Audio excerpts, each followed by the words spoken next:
tiene terreno operativo ¿en quién? En personas condenadas, en gente que todavía que están como ¿qué? Condenados, o que se sienten condenados, aunque sea por ignorancia. ¿A qué le llaman por ahí la gente de sanidad interior? ¿Cuándo la gente hace uso de la sanidad interior? ¿Cuál es uno de los métodos de la llamada sanidad interior? Pues traen al creyente, y cuando traen al creyente, lo llevan a su pasado, aquellas cosas que vivió hace años atrás, porque todavía le quedaron en su vida cosas, áreas no perdonadas en su subconsciente.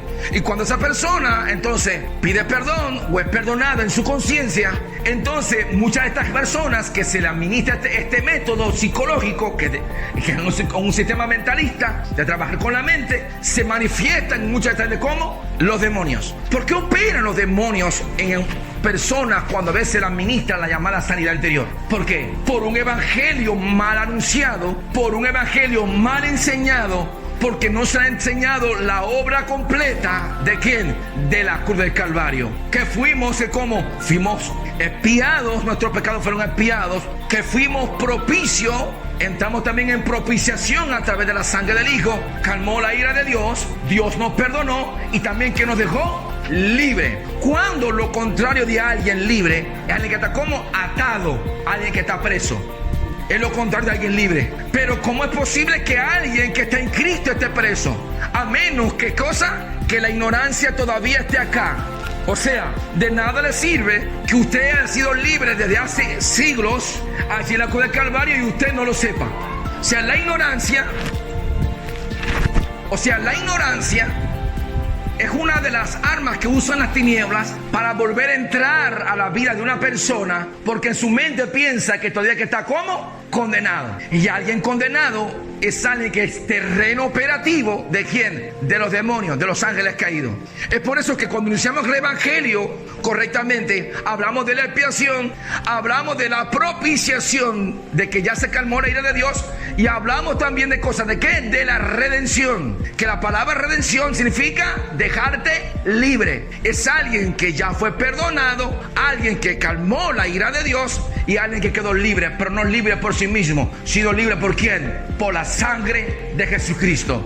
Es por eso algunos cánticos que a veces se cantaban hace muchos años atrás, o sea, porque la gente lo canta, pero nadie sabe el significado de este cántico. Este cántico está hablando de que de la expiación, está hablando de qué? De esa reconciliación, de esa propiciación, y está hablando de alguien que es libre ya por la sangre del Hijo. Ahora, alguien que es libre, que tiene el entendimiento de esa libertad, entonces se empieza a manifestar en esa persona la llamada remisión. Y no es lo mismo redención que remisión. Y voy a explicar la diferencia entre redención y remisión. O sea, redención es salvación, es dejarlo libre, es alguien que está condenado con libre. Pero remisión es trasladar.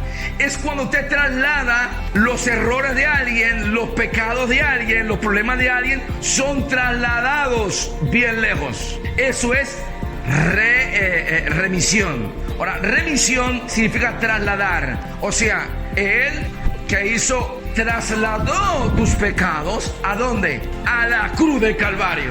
Ahora, esos pecados que fueron ahora perdonados y que usted es libre, para poder ser libre verdaderamente, tiene que ser quitada ese peso, esa carga, ese churre. ¿Sí o no? Ese peso, esa carga, ese churre que a veces no te dejaba avanzar, que te sentías que no podías delante de Dios, porque era un peso. Y Pablo enseñaba en la Biblia: despojaos de todo peso y del pecado que nos asedia. ¿Cómo te despojas de ese peso? Pues ahí mismo viene la remisión. ¿Qué cosa es la remisión? Trasladar, es llevar esos pecados, ¿dónde? A la cruz. La palabra remisión viene de un remitente, alguien que remite, alguien que traslada. Cuando usted hace una carta, en la carta viene el remitente, o sea, ¿quién le envía?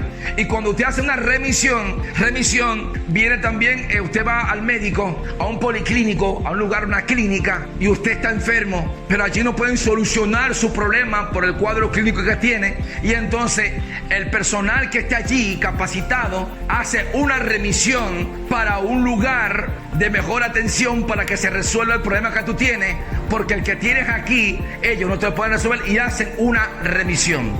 La palabra remisión significa traslado. Alguien que es trasladado, se traslada. Y obviamente, como tus pecados, tú no los puedes resolver, tú no los puedes quitar, se empieza a manifestar, entonces activa Dios la remisión. ¿Y qué es lo que la remisión dice?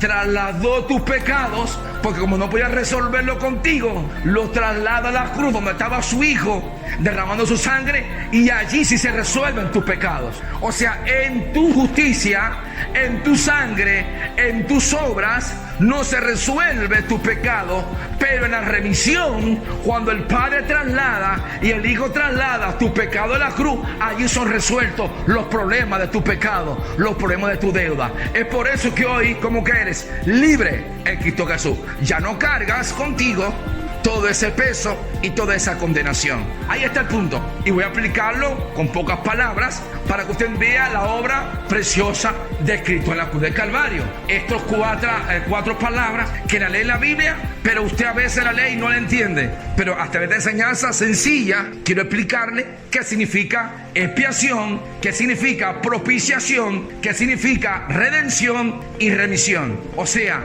Cristo pagó por ti, calmó la ira de Dios, pero te hizo libre y trasladó tus pecados a la cruz. Ahí está el significado de las cuatro palabras. Cristo pagó por ti, calmó la ira de Dios, te hizo libre y trasladó tus pecados a la cruz. Ahí está el sentido de las cuatro palabras: expiación, propiciación, redención y remisión. Esta enseñanza quería compartir con ustedes para que de cierta manera todos aquellos que le ha faltado el entendimiento tengan el beneficio de la obra de la cruz.